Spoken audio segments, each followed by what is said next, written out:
皆さんこんにちは、チースタジオです。よろしくお願いします。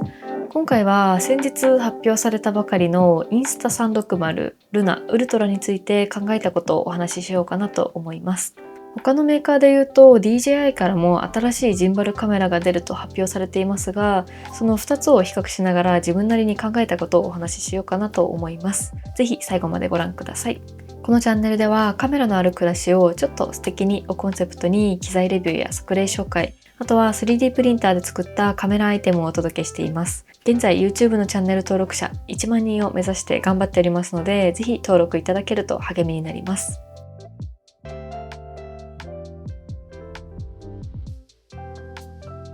ということで、今日は画面を見ながら、サイトの情報などを見ながらお話ししていこうかなと思うんですが、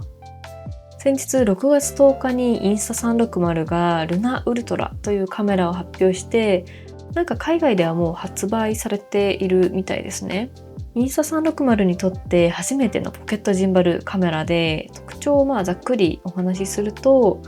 まずライカとの共同開発で、レンズが2つあるデュアルレンズで、メインが1インチセンサーの 8K で、もう一つが望遠レンズみたいです。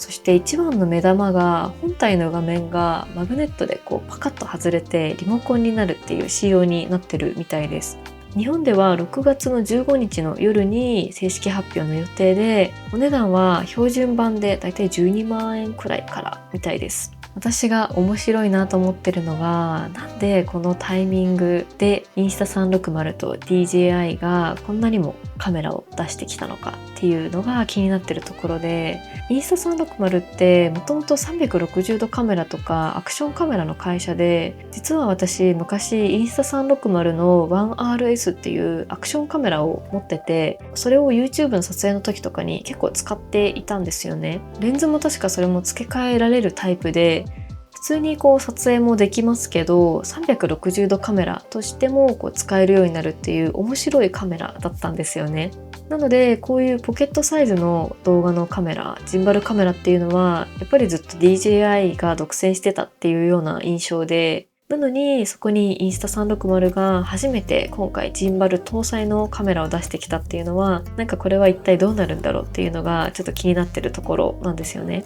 で、インスタ360の武器は2つあると思っていて、やっぱり1つはライカブランドですよね。前にエースプロっていうアクションカメラもライカと確か組んでいたと思うんですけど、やっぱりカメラ好きからするとライカっていう名前が載ってるだけでちょっと信頼しちゃうところもありますし、色だったりとかも期待したりとか、これは大きい魅力だなと思いました。で、もう一つがさっき言った着脱式のスクリーンですよね。DJI のカメラにはないジンバルカメラなのに分離ができるっていう発想もなんか新しいなと思いました。あとは DJI は今アメリカでちょっと規制を受けているところもあると思うので、新製品を売りにくいっていう状況だから、インスタ360からすると、今が攻め時っていうような感じもあるのかもしれませんけどね。あとは発売時期も夏の旅行シーズンの直前っていうところもありますし、なんかそこら辺はすごく狙ってるというか戦略的だなと思いました。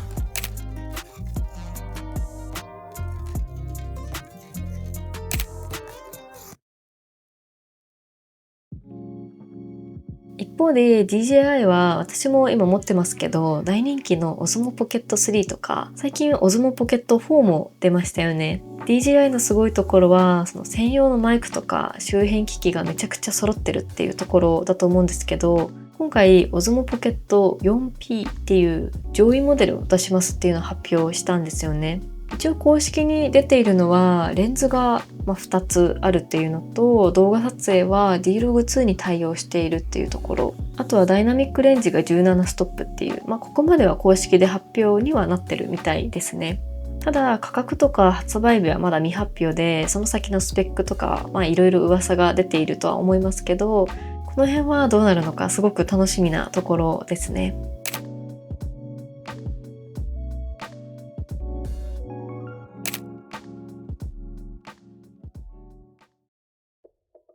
で、こうやってインスタ360と DJI を並べてみると、結構目指してる方向がなんかいろいろ違うなと思っているんですよね。インスタ360ってさっきの 1RS の時もそうだったんですけど、レンズをこう付け替えたりとか組み替えて自分好みに使うみたいなのが昔からなんか得意な会社さんなのかなと思ってて、今回のルナウルトラも画面が外れてなんかリモコンっぽくなったりとかして、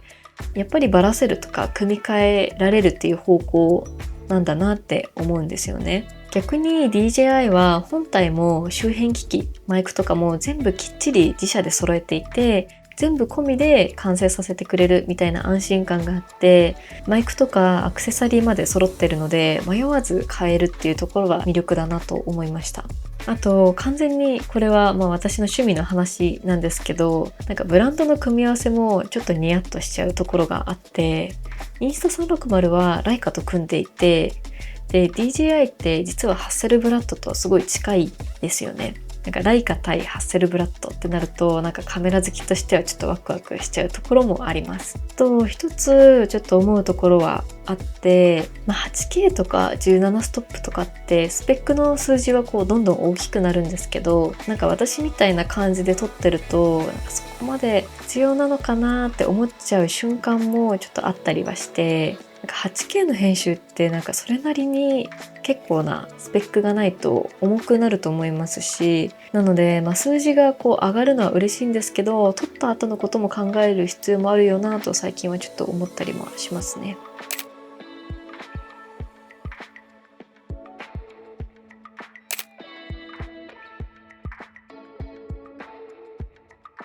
じゃあ結局私なら DJI とインスタ360、私ならどうなのかなっていうところなんですけど、私目線で言うとルナウルトラの着脱式のスクリーンはなんか一人で撮ることが多いっていう私にはなんかちょっといいなって思いました。三脚に置いて自分を撮る時とかすごくなんか楽そうだなと思って、ただ正直その12万円っていうお値段はなかなかするなっていうのも本音で、今すぐなんか欲しいっていうところであれば、もうすでに発売されている Osmo Pocket 4がだいたい8万円弱くらいで買えるので、なんかそれでも十分なのかなっていう方も多いのかなって思いました。私の今の気持ちとしては、ルナウルトラも DJI Osmo Pocket 4P も日本での実機レビューとか、もう少し 4P のその価格が出揃ってからゆっくり考えたいなっていうような感じですね。インスタ360とかだと都内でなんかイベントもあるみたいなので、時間が合えばなんか行ってみたいなという気持ちもあります。